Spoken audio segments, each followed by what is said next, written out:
just literally just jumped into the car right now. Been running around just trying to get groceries and, on a tight budget too, right? Because, that's how it is in Ramaphosa's economy right now.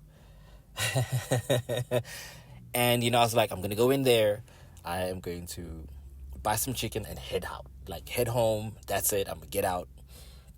And as I'm going through the aisles, I just picked up the chicken. Something says, "Hey, listen, man, let's get some dessert, right?" And then there's this immediate counter argument that, "Hey, listen, on a tight budget, you need to tighten the purse strings, and you need to just focus, chicken in and out." And it's so easy for us to live like that all the time, right? Where the purse strings have been tightened beyond being tightened. Like, now there's just no purse. It's just strings. You're just pulling strings, right? And I get it. Times are tough. But this thought hits me and it says, never lose the appetite for good living.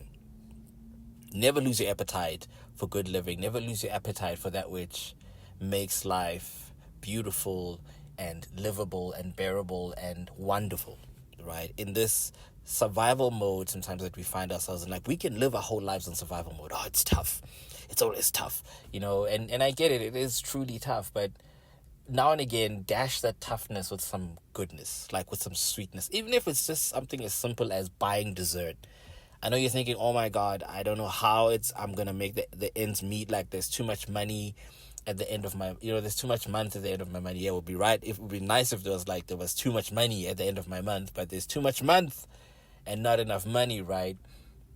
But we can never lose the appetite for good living, for more.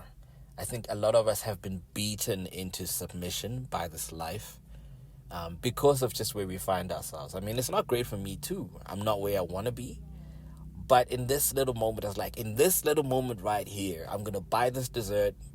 We're going to have it for dinner. And we're going to enjoy it, right? It's going to be a small reprieve from the assault that is the tough stage that I'm in right now.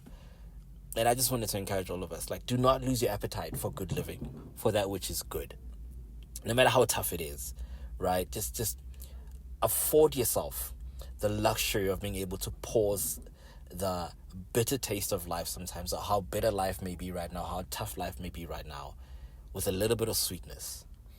And I'll tell you what it does. That encourages you to look out for more sweetness later. Because when you lose your appetite for good living, that's when you stop looking for opportunities. That's when you accept that this is it, right? This is as good as it gets. And slowly but surely, you're dying a slow death. There are many people who have died long before they'll be buried. And you don't want to be one of those.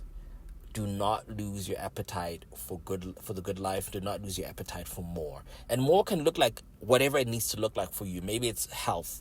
Maybe it's finances. Maybe it's growing spiritually. Whatever that may be, do not fight.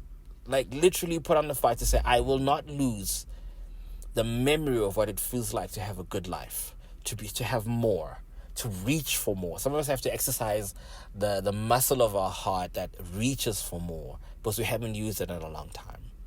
Do not lose your appetite for the good life, for more.